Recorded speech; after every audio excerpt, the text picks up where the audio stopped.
Okay, I'll bet that somebody I've been seeing. Yeah, no. Some people probably thought to ask this question, but he only had the guts to. He said, and he was dead serious, I could tell. Is that really his name, Cheryl? Unfortunately, Mama wanted a girl, but guess what? Mama didn't get what she named me anyway. No. It's Sherrel. Cheryl Wayne Lahan. Come on down. You're the next contestant on. We're not doing prices right. We want you to come on in and, again, reminder, I'll make another cup, all cups that I need. here's the, I have to be functional because I'm not ornamental. yeah, that's for sure. It's time for you to start class. Okay. What do you call a person who does the coffee? What do you call it? barista. A barista, okay, he's a barista tonight. So if you want some coffee, he can fix you up. This is a relaxed atmosphere, and we want to feel free to relax and think out loud together. So.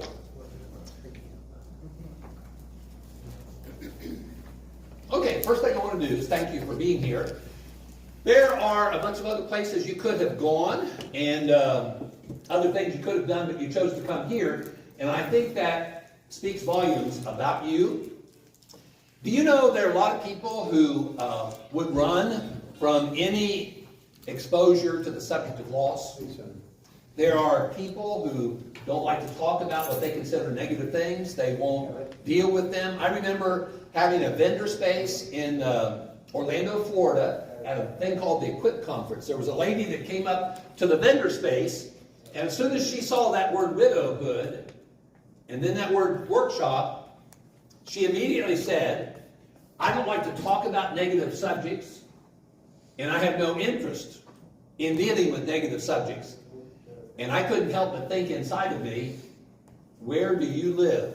But in a world where there's a lot of negative things that people experience. She just wasn't willing to deal with it, to talk about it. Well, you chose to come here even though you knew what we were going to talk about. So I think that that shows that you're pretty brave and you have an interest in a challenging personal subject. There are a few things that I will guarantee you. I cannot guarantee I can keep you awake tonight. I cannot guarantee you that you're going to be able to absorb everything that we talk about tonight. But here's what I think I can guarantee you. You are going to be prompted to think about some things that you haven't thought about, and you're going to think about some things differently that maybe in the past you thought about in a certain way. But now your thinking's going to change a little bit. That's what I guarantee you. There are two purposes that we have with these workshops that we do. They are living with loss workshops. And number one, we want to educate. And number two, we want to encourage. We want to provoke thought. And we also want to encourage, lift up. You can deal with this negative subject in a way that really can be very positive. And that's what we're going to do all weekend. So thank you very much for being here. We had, by the way, a miscount this morning, Andrew, that picture that we took up here. Actually, we had 20 people here this morning. Oh. And two of them left, and Andrew took the picture. And if you're on Facebook, you can see the picture he took. There are 17 people in that picture. And then there was Andrew who took the picture, and there were two people who had to leave early because of other responsibilities this morning. So we had 20 people here this morning. Looks like we may have even more than that tonight. So Y'all need to retrain because usually preacher goes over the Well, I estimate don't guess I instead of going counted. under I don't it. guess So I y'all counted and you too. Bowie need to retrain this one on counting. yeah, okay. I don't think I counted Now- you and Dean. Cheryl Wayne Lahan is with me. He is a very good friend. He is a widower, just like me. He lost his wife a little over 11 years ago. I lost my wife 10 years ago, a little over 10 years ago. And we crossed paths as a result of the fact that we lost our wives. Years after we lost our wives, we crossed paths in a rather odd way. Maybe we'll have a chance to talk about that tomorrow. But he travels with me a lot of places. He came all the way from Carthage, Missouri, which is in southwest Missouri. He had a widowhood fellowship yesterday at his home and had 17 people there. All of them widows or widowers. And then after he finished that up, but he cleaned his house up a little bit, he got in his F-150 truck and he drove all the way to Oklahoma City, and he got him a hotel room, stayed there overnight, and then drove here and was here before 9 o'clock this morning. A lot of times he will meet me at a location, and he's just a really great assistant. Now, besides him being able to make coffee and pass out notepads and pens, he also, and I want to warn you about this, he's a social butterfly. And Somebody hush him up, would you please? he likes to talk a lot. You probably have noticed that. But he is such a blessing to the ministry. So I want to make sure that you get a chance to visit with Cheryl Wayne LaHawn. My name is Dean Miller. Now, what I'd like for you to do is I'd like for you to open up your mind, and I'd like for us to think out loud together about this subject. We're going to be talking about life. We're going to talk about love, how we get attached to people and things. And we're going to talk about the loss of our blessings. Our blessings that sometimes mean an awful lot to us. So the place to begin is to talk about where we live life. Now, isn't that a cute baby? I have never seen an ugly baby. You know, I visited a lot of hospitals through the years as a local preacher. I was a local preacher for about 45 years of my life before I got into this widowhood workshop ministry after my wife passed away. And I've heard people say, oh, that's a beautiful baby. I have never seen an ugly baby. Now, I've seen some men who, after they were born, trended toward ugly pretty quick, okay? But I've not seen an ugly baby. Not only is that a beautiful baby, that is a totally innocent baby, and that baby is totally dependent. So here you have these totally innocent human beings born into our world, totally dependent. Now, here's what I want you to do. For the next couple of minutes, I want you to come up with words or phrases that describe the world that we live in. Give me a word or phrase that describes the world that we live in. Murder. Murder. There's a murder rate that is shocking. Could you believe what happened in Kansas City? You know, here they're celebrating a Super Bowl, a real positive atmosphere, and somebody brings a gun. And evidently there's some sort of an argument, and shots are fired, and there's somebody that loses their life, and there are almost 24 people, I think the last time I heard, wounded. I think the youngest was 8 years old. Can you imagine an 8-year-old kid being wounded by a gunshot? I mean, that just proves that we live in a world where, boy, anything can happen. People even take other people's lives. Now, give me another word that you'd use to describe the world we live in.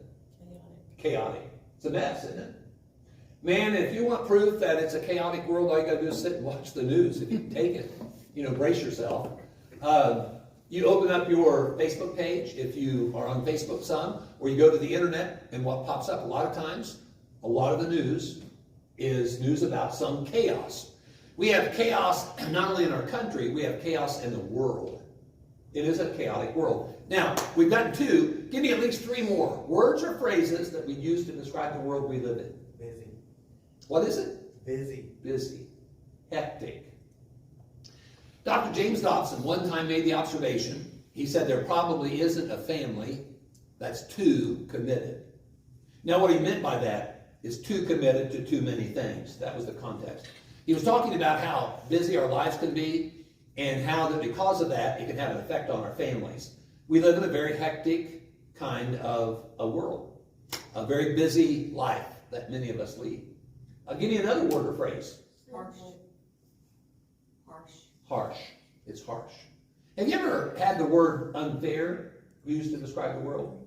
And have you ever heard somebody say, well, whoever said life was fair? That's a good question. Now, it's not only unfair, life is harsh. It's more than unfair sometimes. Life is not just unfair, it's harsh, it's brutal, it's callous. There are awful things happen, incredibly shocking things that can happen. Now, in a group this large, my suspicion is there is at least one person or some people in this room that have had some pretty amazing, horrific things happen in their life or in their family. In the back, somebody was going to mention the word. Sinful. What was it? Sinful. Sinful. Do you know the Bible says in 1 John 5 and verse 19, the whole world lies under the sway of the wicked one? Yeah, there's a lot of sin. There's a lot of temptation. The Bible also says that there's a roaring lion walking about, seeking whom he may devour. 1 Peter 5:8. That's the devil. Do you find it interesting that when something bad happens, people blame God and nobody brings up blaming the devil? That has caused me to wonder, do we really believe that there is a devil? I hope all of us believe there's a God. Do we believe there is a devil? You want an explanation for the craziness, the chaos that we're living in our world?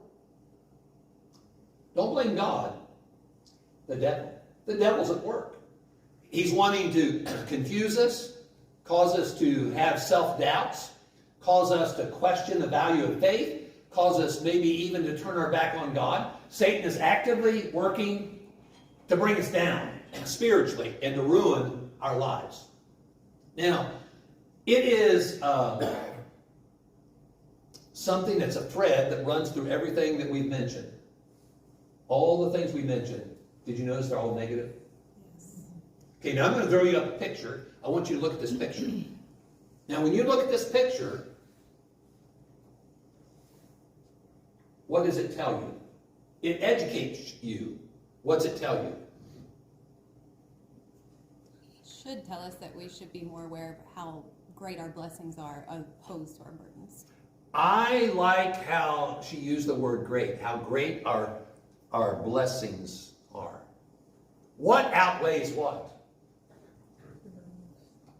Our blessings outweigh our burdens. Do you know that's always true? No matter what you have or are experiencing in your life, this picture, this image, is always true. There's never an exception. Now, I'm not suggesting that you always feel that way. I'm telling you it's always that way. See, sometimes our feelings aren't consistent with reality. Sometimes our feelings aren't consistent with truth. Now, let me read to you a passage from the book of Job. Now, what kind of a man was Job? Patient. Okay, he was patient. What else was he? He loved God, didn't he? He was a worshiper of God. He was a good man. As a matter of fact, I think even good is an understatement. Blameless. Blameless. Boy, that's a powerful word. Now, let me read to you what the Lord said to Satan about Job. This is God talking to the devil. Have you considered my servant Job? Have you ever thought about what a neat title that is? If God describes you as my servant, as his servant, that's a pretty neat title. That's a beautiful thing to have that be said of you. My servant Job, there's none like him on the earth. A blameless and upright man, one who fears God and shuns evil. See, he's not your average Joe. He is way above normal. This is an amazing, devoted to God man. Now, I'm going to read you a statement in Job chapter 14, verse 1. I want you to compare what Job said with the image on the screen. Here's what Job said. Job 14, verse 1. Man who is born of woman is a few days and full of trouble.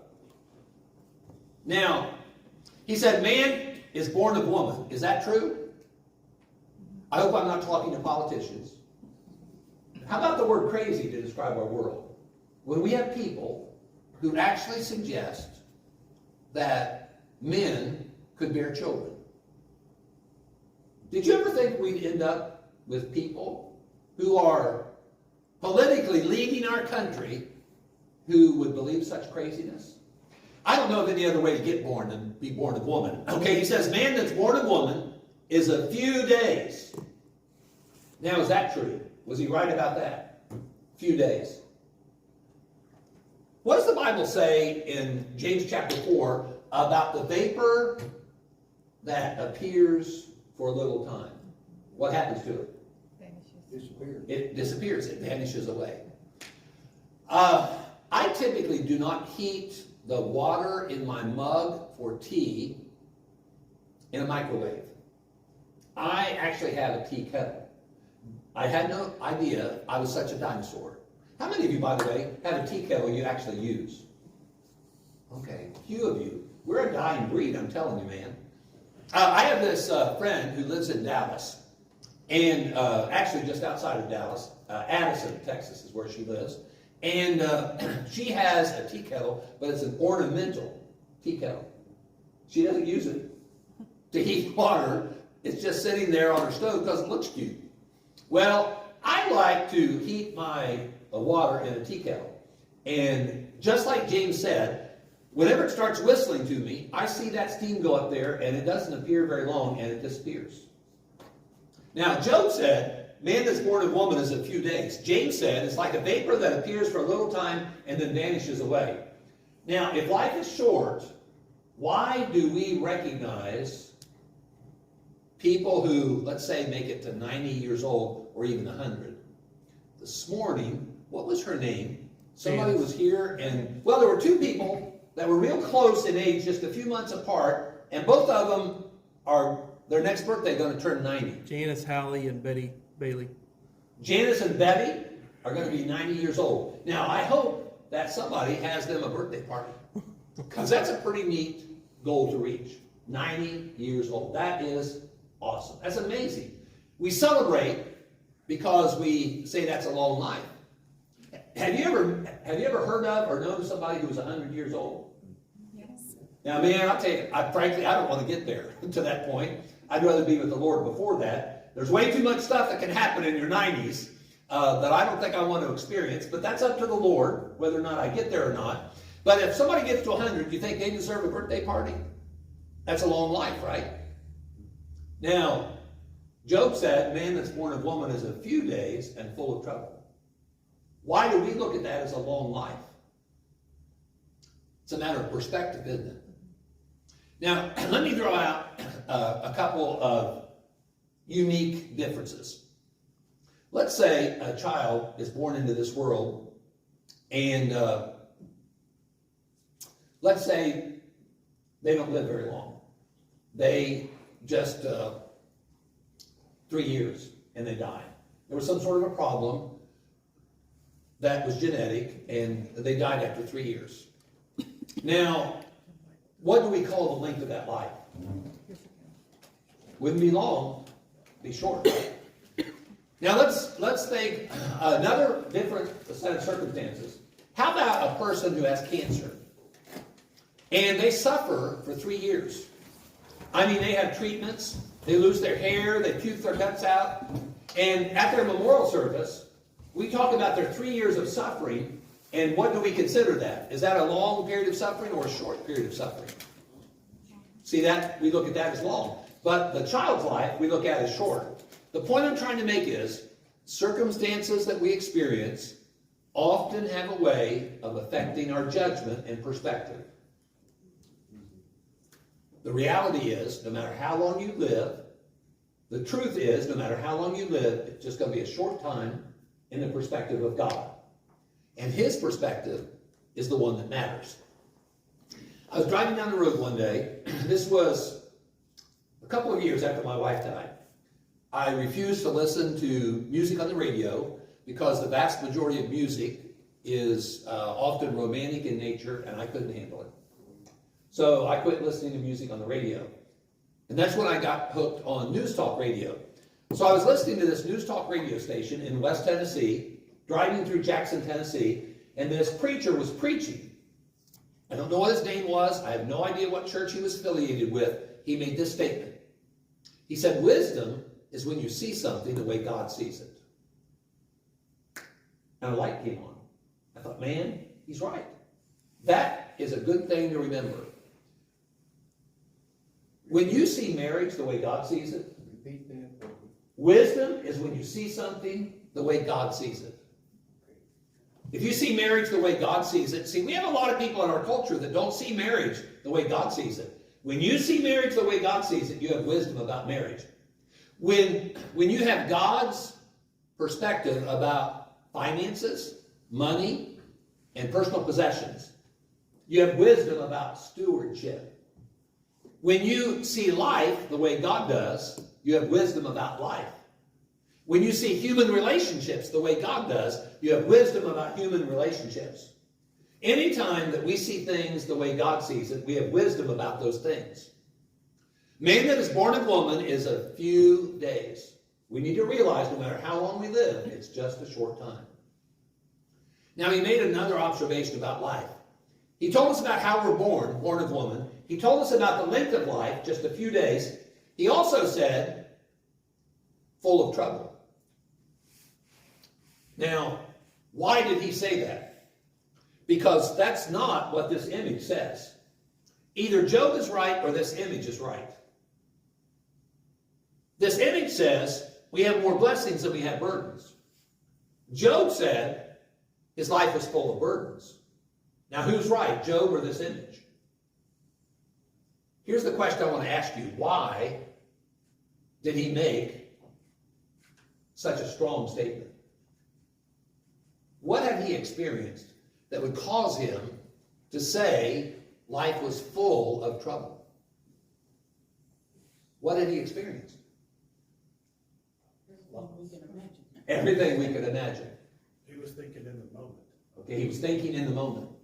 And how well was he thinking? What had he lost? Okay, now, he had critters.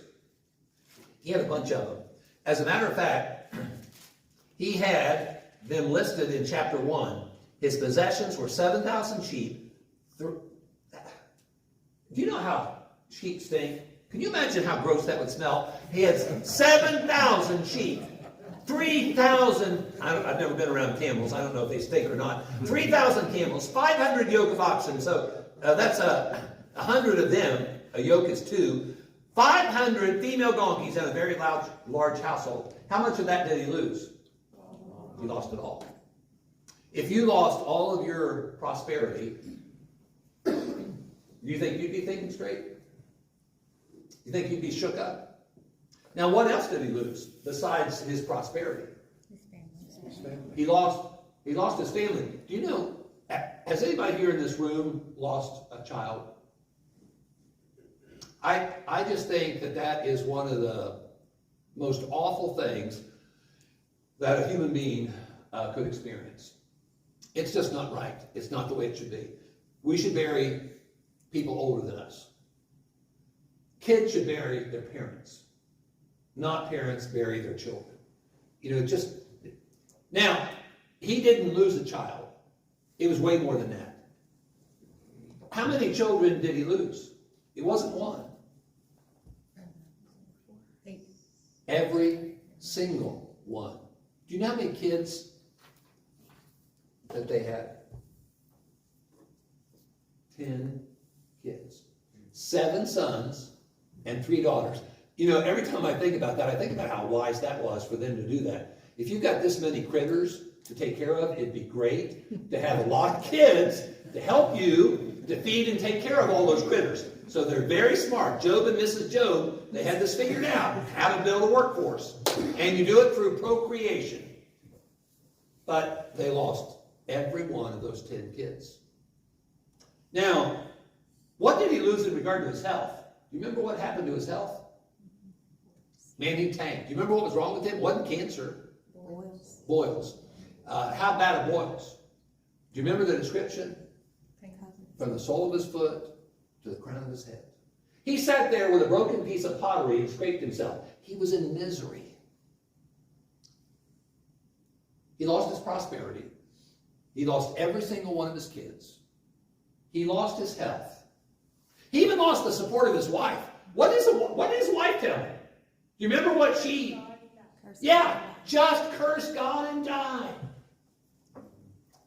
Now, he still had a wife, but she wasn't perfect. And by the way, if you're sitting in this room and you've lost your spouse, you didn't lose a perfect spouse. You lost a flawed spouse. That's the only kind there are. There's no perfect human beings. You know, sometimes after a person dies, we have a tendency to make them kind of angelic. They weren't perfect. And we're not perfect if we're left behind. Marriage is about two flawed people committing themselves to a lifetime relationship.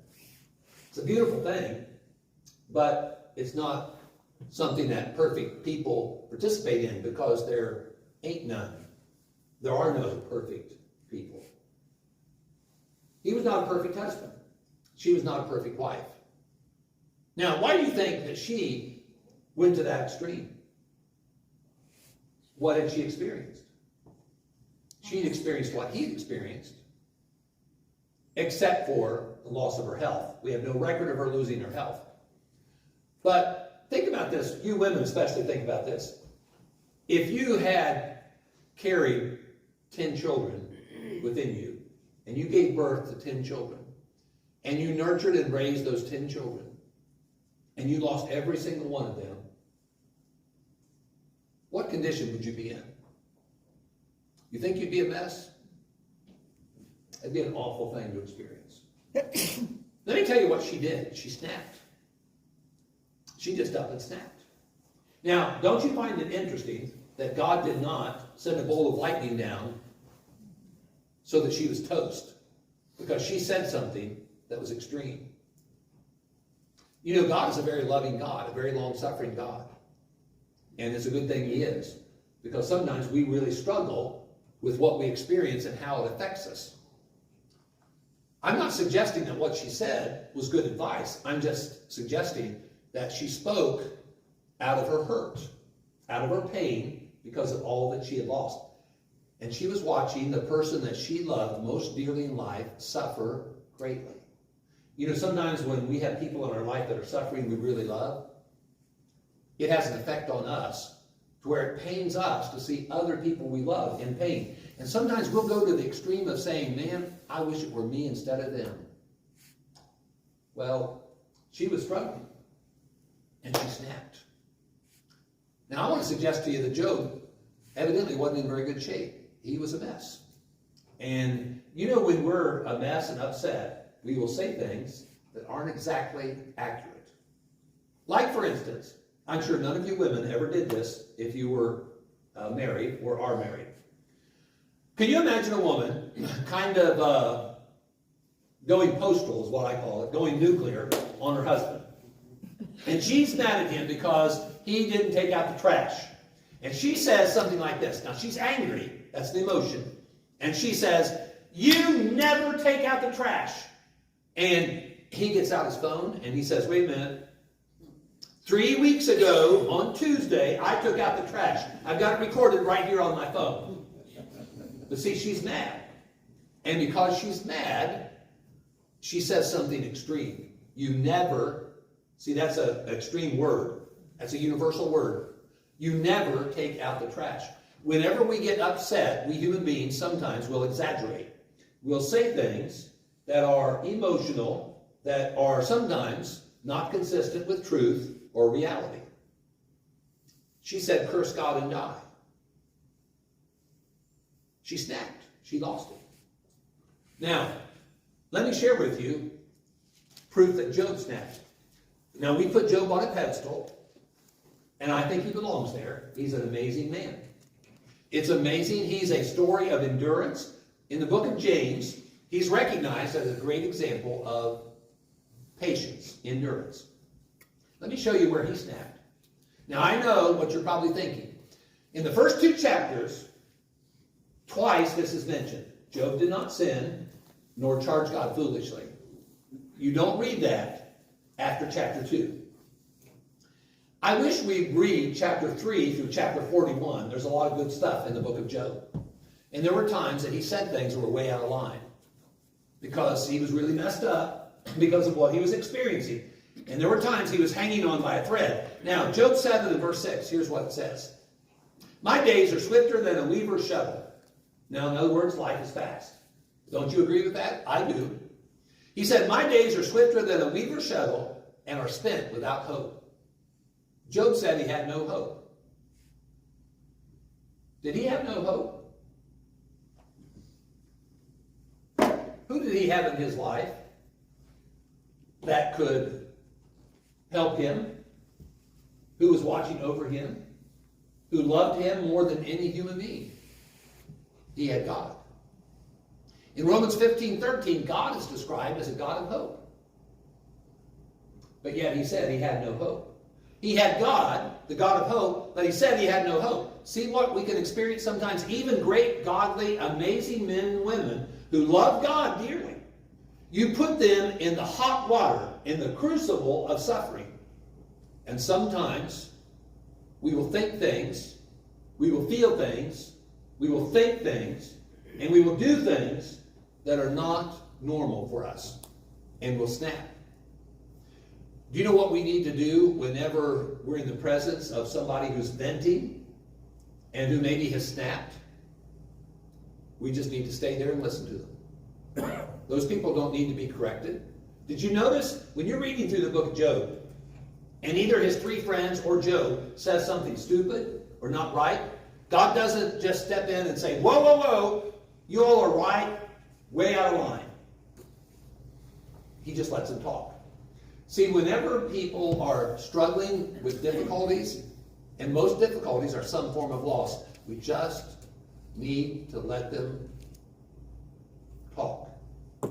They don't need to be corrected. We just need to let it rip. Let them say whatever they want to say.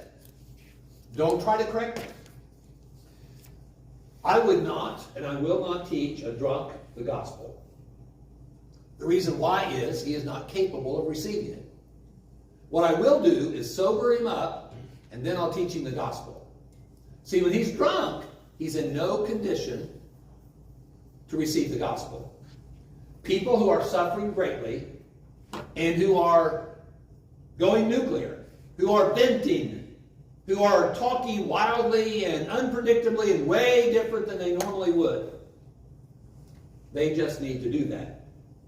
I had a professor in college named Tom Holland, and he would call that a catharsis. Sometimes what we need is we need to do something cathartic. We just need to let it rip. And that's what we need to let other people do who are suffering. We need to be there. Do you know one of the blessings that Job had? Now this may sound crazy. When you think of Job's friends, what do you think of? Typically, when we think of Job's friends, what do we think about? Not supportive. Not supportive. As a matter of fact, they accused him. They said the reason why, Job, it has to be, the reason you're suffering is you're guilty of some terrible sin. Job, if you'd fess up, if you'd own the sin in your life, there's no doubt but that God would restore you and everything would be peachy creamy, hunky-dory. Well, they were way out of line, and they were wrong in saying that. But in their mind, personal suffering was connected to personal sin. And if we sin, then we suffer. And if we sin a lot, then we suffer a lot. Job was suffering a lot, so he had to have sinned a lot. That's the way they were thinking. And so they were talking a lot and making a lot of accusations that were not accurate. But I know when we think of those three friends, that's typically what we think of. But let me compliment those three friends. If somebody were to ask me, what should I do to help minister to people who have suffered loss and who are hurting? I'd say be just like Job's friends. How Job's friends were initially. Let me read to you about Job's friends. This is in Job chapter 2, verse 11. Eliphaz, Bildad, and Zophar, they made an appointment together to come and mourn with him and comfort him. Now notice what these three friends did. They came to him. Do you know what some people will not do when they know of somebody that they know, maybe even close to them, they hear they're suffering? You know what they do? They stay away. These three friends came to Job. Now, I don't know if these three friends were married, but if they were married, I know they had a honey-do list. I figure they probably had a job and some responsibilities, but what did they do? They dropped everything, and they came to Job. They didn't send Job an email and say, hey, Job, why don't you come over to our house and get away for a little bit, and maybe we can help you feel better. They dropped everything in their life, and they went to him. You know what we need to do? We need to do the same thing, just like his friends did.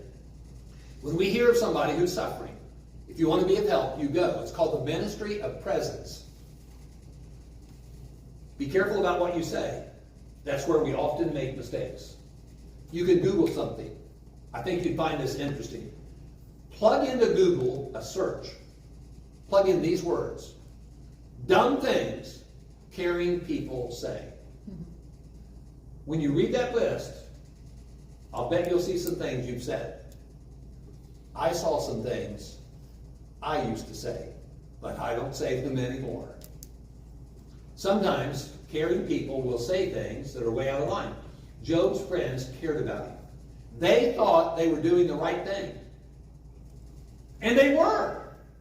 They came to him. They came to him for the right reason, to mourn and to comfort him. It was only when they opened their mouth that they became miserable comforters and wounded him by what they said. Now, not only did they come for the right reason, it says, they raised their eyes from afar. They did not recognize him. They lifted their voices and wept. You know what the book of Romans says? We need to rejoice with those that rejoice and weep with those that weep. Tomorrow we're going to talk a little bit about shedding tears when we're suffering. We have nothing to apologize for, nor should we try to stop ourselves when we're crying. They wept with him. They tore off their robes and they sprinkled dust on their head toward heaven.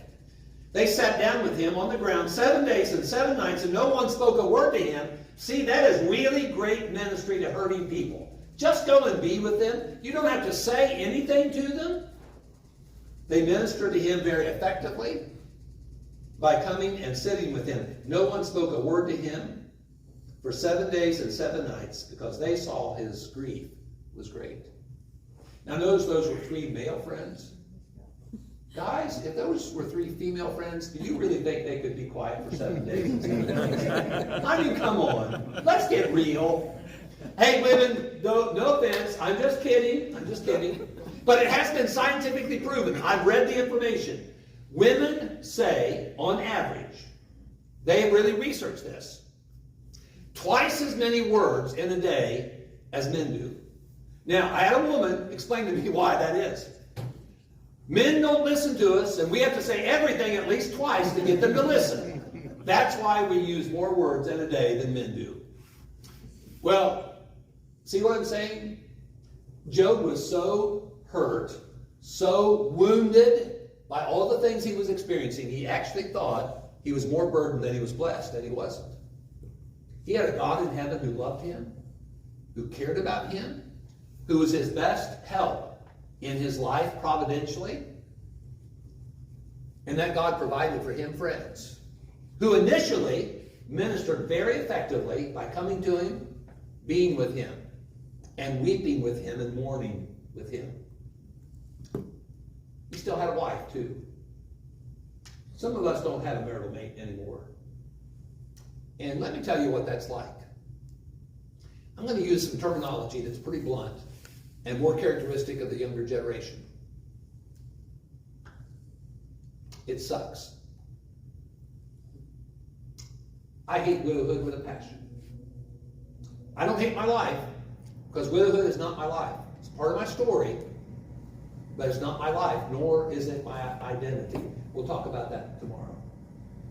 Job was blessed to still be married. It's a whole lot better to suffer in this life together with somebody else and to share that burden, because that lightens the burden, than dealing with the burdens of life all by yourself.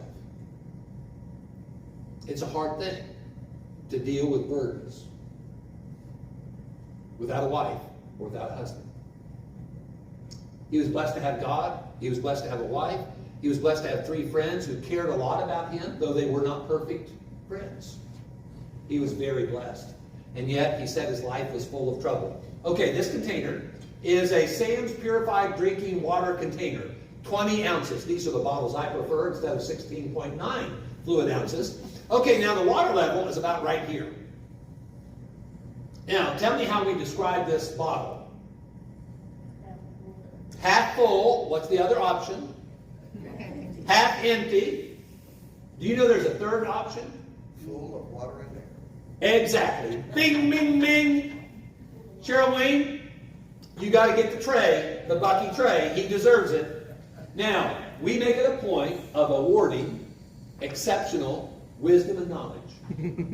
I'm a fan of Bucky's. There's a Bucky's tray here. Now, in that Bucky's tray, there's a bunch of chocolates. Now, there's also one other item. There are individually wrapped prunes. Now, if he wants to ensure this workshop is a moving experience for him, he will pick out a prune, or he'll pick out a chocolate if he likes sweets. We make it a point of awarding exceptional knowledge. This bottle is full. It's full because it has both water and air. Our lives are full. We have blessings and we have burdens. We have a full life. Sometimes it feels like we have more burdens than we have blessings, but that's not true. What is true always is we are more blessed than we are burdened. But sometimes we don't feel that way. We need to remember your feelings are not always consistent with reality or truth. Now, what we do sometimes when we get together in a public assembly, we will sing a song. Now, Cheryl Wayne is a good song leader, and he's going to lead us in this song. What we're going to do is we're going to sing 4 verses, and then the chorus only once at the end. Now, whenever we sing this song, I want you to be real careful, in light of what we've just talked about already, I want you to be real careful to watch the words. Now, if you're like me, you probably have this problem. Sometimes we will sing a song so frequently, we really don't think about the words. Because we know the melody, it's locked into our brain. And we don't think about the words. Don't let that happen. I want you to watch every single one of these words in light of what we've just talked about. I think you'll find this very refreshing if you sing the song in light of that. Cheryl Wayne, let's sing. When up on life's billows you are tempest tossed, when you are discouraged thinking all is lost, count your many blessings in you one by one, and it will surprise you what the Lord hath done. Count Are your you ever blessings, burdened with a load of care? does the cross seem heavy you are called to bear? Count your many blessings, every doubt will fly, and you will be singing as the days go by. When you look at others with their land and gold, think that Christ has promised you his wealth untold. Count your many blessings money cannot buy, your reward in heaven or your home on high. So amid the conflict, whether great or small, do not be discouraged, God is over all. Count your many blessings, angels will attend, help and comfort give you to your journey's end. Count your blessings, name them one by one. Count your blessings, see what God hath done. Count your blessings, name them one by one. Count your many blessings, see what God hath done. Now, one of the difficulties and the challenges with our blessings, I don't know if you've ever thought about this or not, we never get to keep our blessings as long as we'd like. That's one of the characteristics of life in a broken world. Now, what makes that tough is sometimes we get attached to our blessings. We get attached to people or things. Now, I want you to think out loud with me together about a couple of things. Anybody know the name of this movie? Christmas Story. Okay, Christmas Story. That's easy. And then what did Ralphie want for Christmas? Red Ryder BB. A Red Ryder BB gun. Now, Ralphie is on the right. Does anybody know the name of the boy who has his tongue stuck to the pole? Don't Google it. Don't pick up your phone. You're missing the prune. You're missing a prune or a piece of candy. Does anybody know the name of the boy whose tongue is stuck to the pole? Is it Spud? What is it? Spud? No. His name is Flick. Flick. Flick. Yes. Now, this is a 1983 movie. That's when it was made. Cleveland, Ohio. I lived about an hour south of Cleveland, Ohio, the vast majority of my life in the Canton, Akron, Ohio area. And as a matter of fact, the home where this movie was filmed is like a museum. You can go to Cleveland. You can visit the Rock and Roll Hall of Fame. You can go fishing for walleye in Lake Erie. And then you can go to the house where the Christmas Story was filmed. It's really an interesting place. Well, do you think Flick intended on getting his tongue stuck to the pole? No. I think some other people had plans for Flick to get his tongue stuck to the pole, but Flick probably did not intend on getting his tongue stuck to the pole. Now, I want you to think about how that we get attached to people and things. Sometimes intentionally, sometimes unintentionally. Now, when you get a four-legged critter and you bring it into the house, what is the word we use for it? 3 words. It starts with a P. 3 letters. Starts with a P. It's a pet. Okay? Now, what does it morph into over time? It becomes family. It becomes your baby, and you become the parent. Do you know that there are people who bury their pets in a cemetery?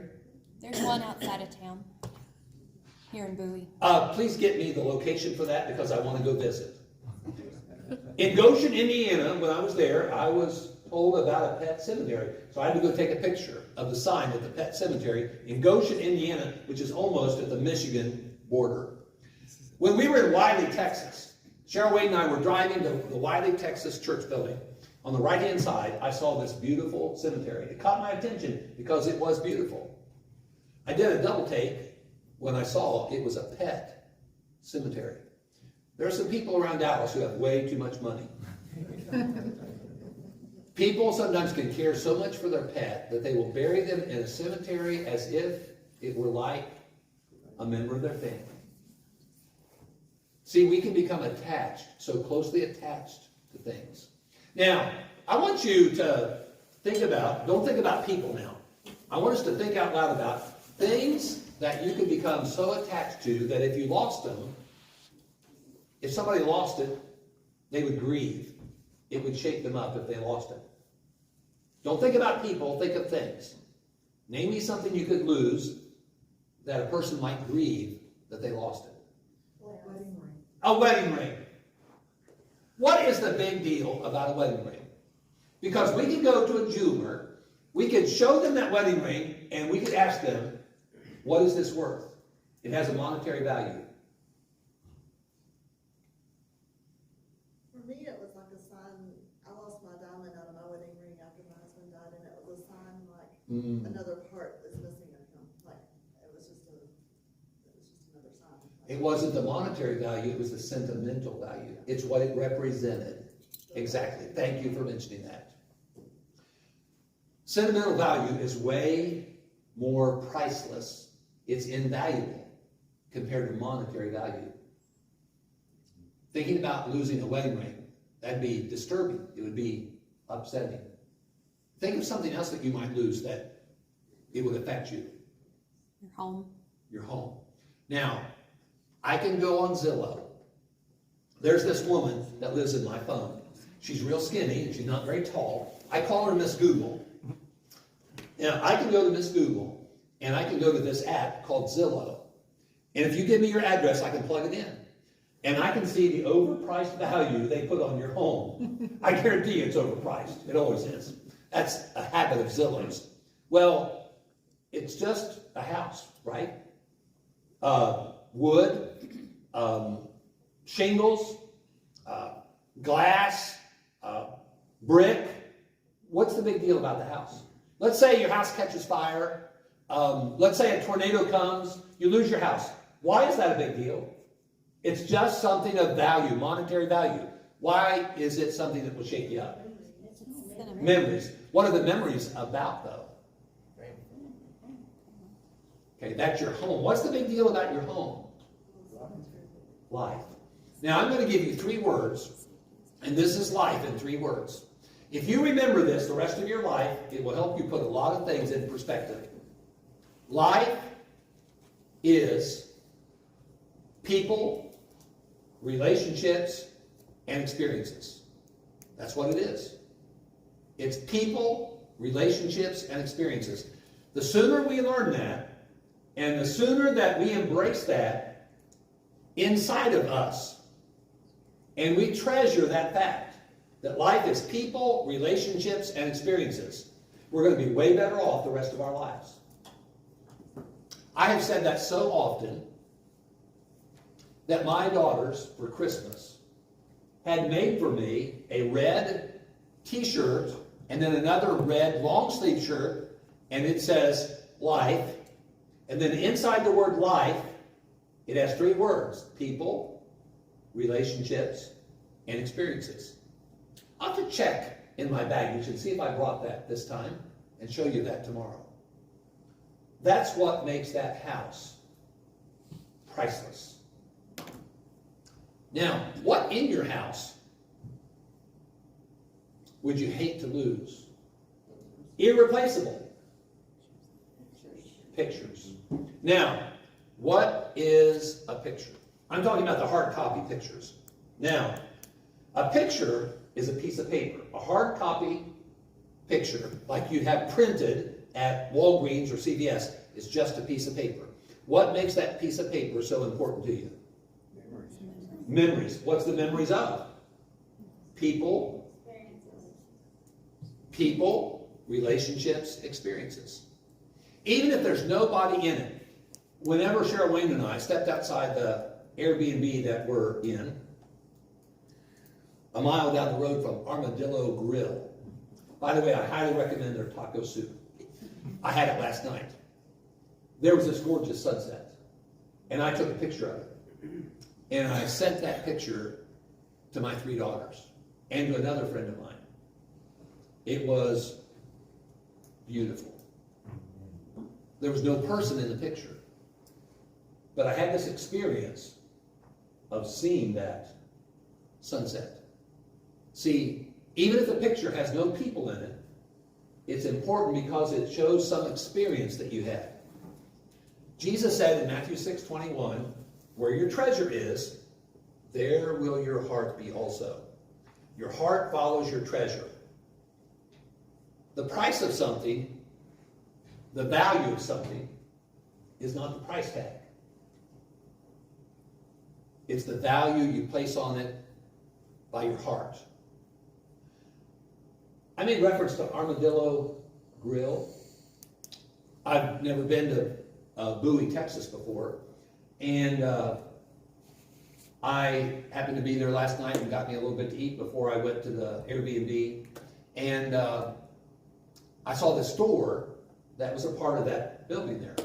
And I'm not a boot person. Now, Cheryl Wayne has a pair of boots. I don't have a pair of boots. I don't spend that much time in Texas to have a pair of boots. So I was in there, and I was walking around in that gift store between the gas station area and the grill, and I saw these boots. And out of curiosity, I just started looking at them, and I was shocked because I never bought a pair of boots. I had no idea what they cost, and I was blown away by boots that cost over $200. I'm thinking, are you kidding me? But people pay that. Maybe even you paid that. And it's okay, but the reason why you pay that is because that's the value that you see in that. I used to have a 2012 Nissan Versa for a number of years. It got to where it had about 160,000 miles on it, and I decided to sell it. It was a white 2012 Nissan Versa. Now, the reason why, one of the things that's a sign of how much I valued it is I had a name for it. There are a few cars that I had in my life that I had names for, always female names. And this particular car was special because it had a male name, Olaf, out of the movie Frozen. It was a little white 2012 Nissan Versa. When I decided to sell it, what I was looking for was a male who maybe had taken a woman out on a date, and in that car, he kissed that woman who eventually became his wife. And if he saw there was a 2012 white Nissan Versa, just like the one that he kissed that woman in, who became his wife, maybe he would give me more money than the blue book value of the car. You see, there are times that we have this high sentimental value that we place on things. When we lose things that are of great value to us, it shakes us up. When we lose people in our life, that's why it shakes us up. Because we know them. We've had experiences with them. We've cultivated ships with them, and they were of value to us.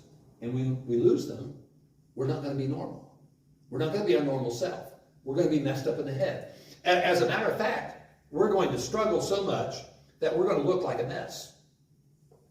Because we've suffered loss in our life. The greater the value, the greater the grief. And grief is a hard thing to deal with. Now, the reason why my ministry is called Widowhood Workshop, now it doesn't deal just with widowed folks. The Widowhood Workshop ministry is all about raising awareness about loss and the impact that loss has in our lives. Now, the greatest loss for most people this side of eternity is the loss of a beloved spouse. That's their worst loss. That's why the ministry is called Widowhood Workshop. But we want to educate people about the powerful effect of suffering loss in this life. Now, I want you to think about so many things. There are so many things that we value. If we lost them, we would grieve. We would struggle with that loss.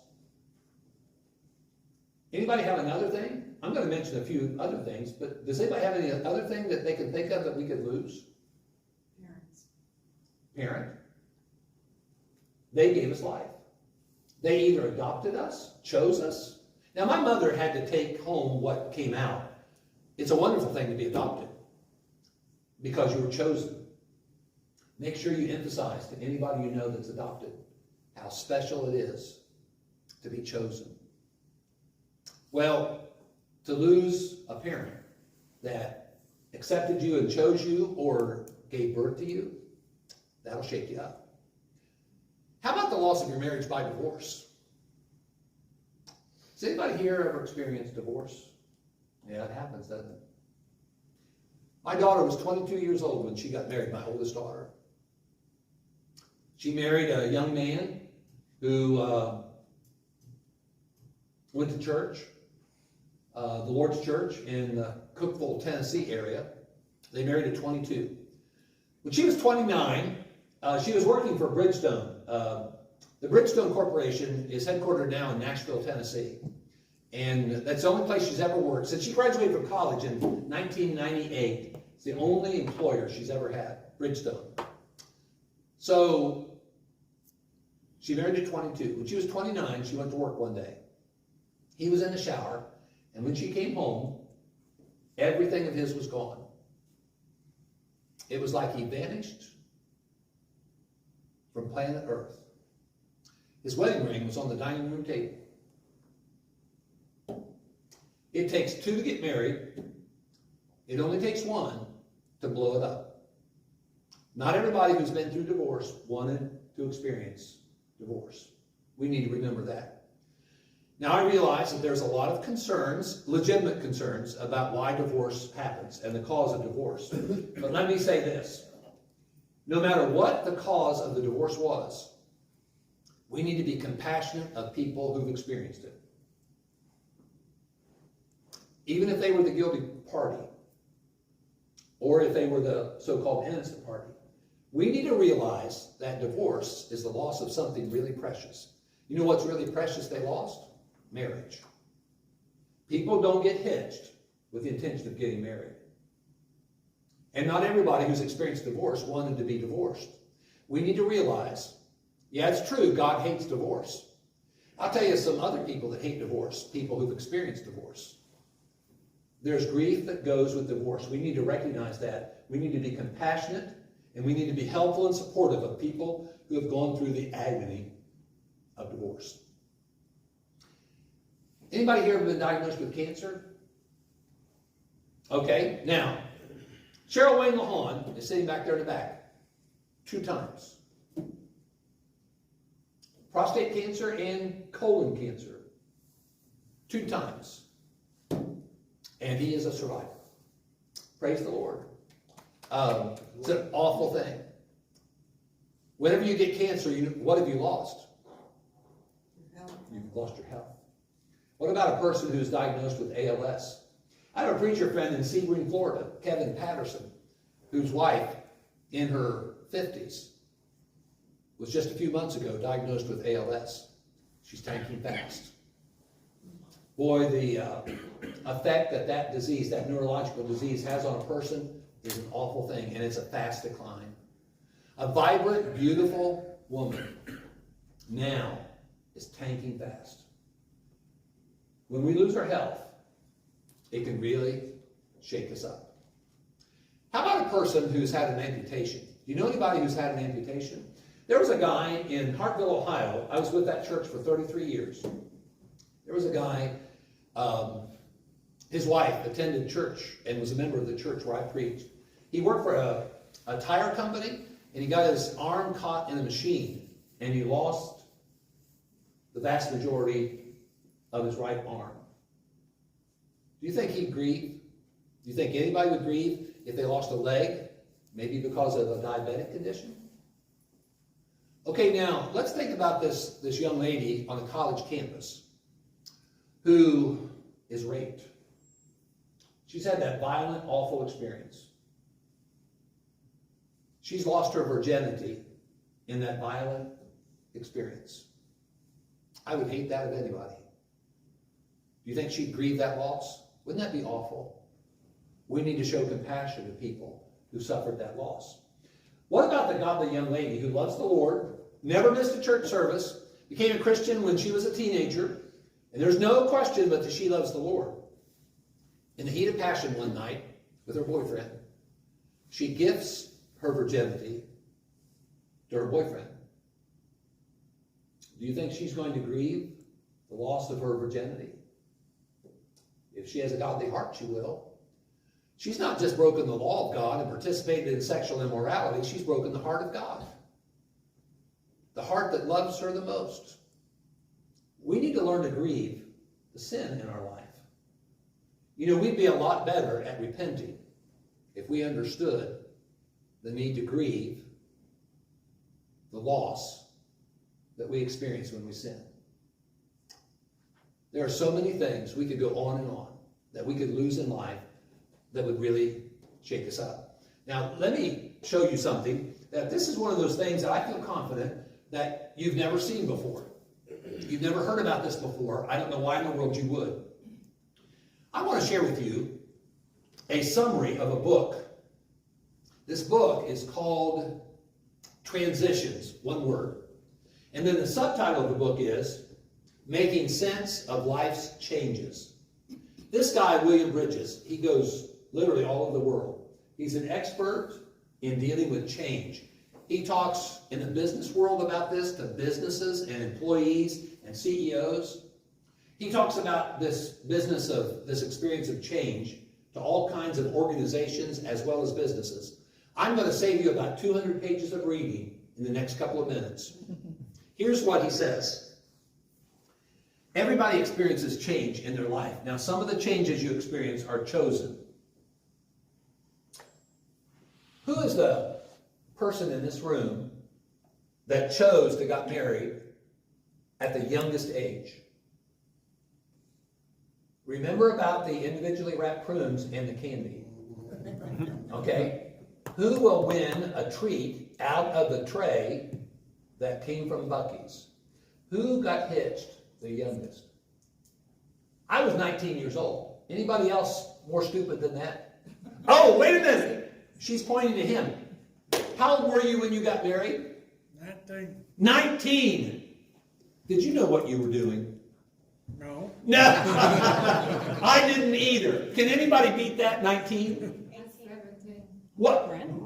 What? Who said 17? Grandma. 17? What were you thinking? I wasn't. Yeah, okay, exactly. Oh, come over here. We need to treat both of them. 17 and 19. I love going to people, especially older people, and I talk to them about if they're married, how did you meet? I love to hear these stories because they're often just beautiful, touching stories. Did you see that? What? He gave her the chocolate. Oh, what a kiss up. What a kiss up. Good move. Okay, now, I love to talk to older people because when I talk to them, one of the things I'll say to them is, after I ask them, how long have you been married? I'll say, did you know what you were doing when you got married? Do you know what response I get? It's always the same. Number one, they burst out laughing. And number two, they say something like, are you kidding me? How could I possibly have known? No, I didn't know what I was doing.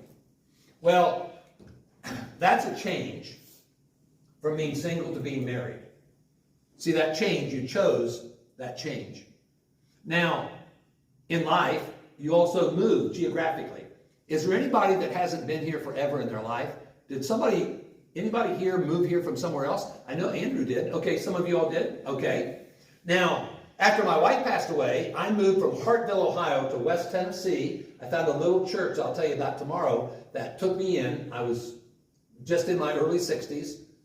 It's hard for a preacher in his early 60s to find a job. Who'd want a preacher that old? And so I found this little church that would take me in. And that was a chosen change from Northeast Ohio to West Tennessee. See, in life we make changes that we choose. Now there are some changes that we don't choose. You don't choose cancer, for instance. You don't choose sometimes divorce. Now some people choose divorce. They want a divorce. Some people end up being divorced because another person chose that. Life sometimes is about chosen change or change that's forced on us.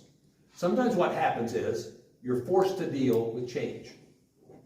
Loss is a forced change. Nobody prays to the Lord, Lord, give me a loss. We don't want loss, but sometimes life gives you loss. Now, with change, there's always a new beginning. Because the change means the end of something and then the start of something else. Now, what we don't recognize a lot of times is there's a neutral zone. That's what William Bridges calls it, a neutral zone. Now, in this neutral zone, what you're doing is you are dealing with a time of transition in your life. When you went from being single to being married, were you kind of totally into it, comfortable with it? We have an early on period that we call like a honeymoon period. A transition kind of a thing. You may be legally married, and this may be a new beginning, but you need to understand that there's a transition from being single to being married, especially if you've never been married before. You're on a learning curve, and you need to realize that you're starting a new beginning, but for a while you're going to struggle until you become settled in that change of being married. Now, this period here, I picture as if it's like a forest. Now, let me tell you about this forest. This forest is a unique forest. There's no pathway. There's no footprints. And what your job is you need to work through that forest to get to your new beginning, to where you're going to have a new life, a new normal for yourself. But it's going to take a while. When you relocate geographically, it takes you a while to figure out. You have to figure out, where's the closest Walmart, where are the doctors, and there are things you need to do to adjust. This is a period of adjustment. Now, the reason why I describe it as a place with no footprints and no pathway is that you're going to have to work your way through this. And you're going to have to be patient with yourself while you do work yourself through this, because you're going to struggle. You're not going to be normal because this is a new adventure for you. Now, in this forest, what's really weird is you're going to have people that are going to cross paths with you. Now, I said there's no footprints or no pathway, but there are people. I told you it was a weird place. Some of the people during this period in your life are going to be helpful to you. They're going to be encouraging and supportive. Some people are not going to be helpful. You are going to be neglected by some people who do not understand what you're going through. And that's going to make you feel lonely. And it's going to cause you to struggle with your attitude, possibly. Now, you're also going to have people in your life in that forest time that are going to be hurtful. They're going to say things to you, and they may even do things that are not going to make you feel better. They're going to make your life harder. Now, Job's 3 friends, remember, they came with the right motive, but then they became hurtful. Sometimes people will say dumb things. Remember, you can Google this, dumb things caring people say. I challenge you to Google that. Dumb things caring people say. They're going to be people who are going to be hurtful rather than helpful. Sometimes when people even lose precious people in their life, there are caring people who will say things that are just way out of line. It's not because they're wanting to be hurtful. It's because they don't understand. They haven't been taught anything about grief and the impact of grief. And because of that, you're going to struggle and you're going to be hurt because of what they say. We've got to be patient with ourselves when we've suffered loss. It's a forced change. We need to be also patient with other people who may do or say things that are going to be hurtful, or may do nothing and cause us to feel neglected. The point that I'm trying to drive home is, when you have suffered loss of something valuable in your life, you have to have reasonable expectations. I am a shoot for the sun, moon, and stars kind of guy, and then settle for what you have to. That said, there are times that we don't need to be shooting for the sun, moon, and stars. The most important thing, after we've suffered great loss in our life, here's the most important thing. Keep breathing. Now that may seem like a low bar, a low expectation, but that's all you need to do. Keep breathing. Sometimes we experience things in our life that we are hurt so bad that we just need to keep breathing. If we keep breathing, we're going to find the ability to get up out of bed. Sometimes just getting up out of bed in some phases in our life can be very hard. And sometimes it's hard to put one foot in front of another foot. There are times we don't want to. One of the things that loss causes us to experience is grief, and grief can cause us to lack motivation and become very lazy. And sometimes we can vegetate instead of live. We need to realize that loss has a powerful impact. Do you know what you need in your life more than anything? Whenever you're suffering great loss, is you need the Lord. That's what you need the most. We need to recognize that. Amen. We're weak. We lack wisdom. We lack knowledge.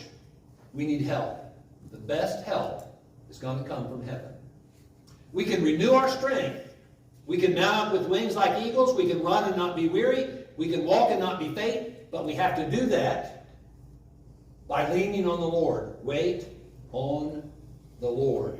We're going to mention this passage in our preaching time Sunday morning. Now, I love the spirit of David. I love his heart. The man after God's own heart said, when I am overwhelmed, lead me to the rock that's higher than I. Do you know what you need when you're really a mess? When you're struggling? When you're hurting real bad? Do you know what you need more than anything else? You need him. Now, if you going through a painful time in your life helps you understand and appreciate more your need for God, has that been a good thing or a bad thing? I know we don't want that thing. Initially, we feel like it's a bad thing, but we're going to see in the next session, after we take a 5-minute break, we're going to see in the next session that you actually have the ability to take the burdens in your life and turn them into blessings. You can do that. You can take the burdens in your life and you can turn them into blessings if you react in the right kind of way. And the beginning part of that is understanding that you've got to be patient with yourself. You're not going to be normal. It's okay sometimes in your life to be a mess. You're human. There is no Wonder Woman and there is no Superman. That's in the comics and in the movies. That's not human. Okay, we're going to take a 5-minute break, and after that 5-minute break, we're going to finish up before 9 o'clock. I have a very short session about what grief does to us. And we're going to be able to see a little bit more about how powerful the impact of grief is in our life. So let's take a break, about a 5-minute break. Now, here's a table where you can see a little bit about the Widowhood Workshop Ministry. Here's a display table.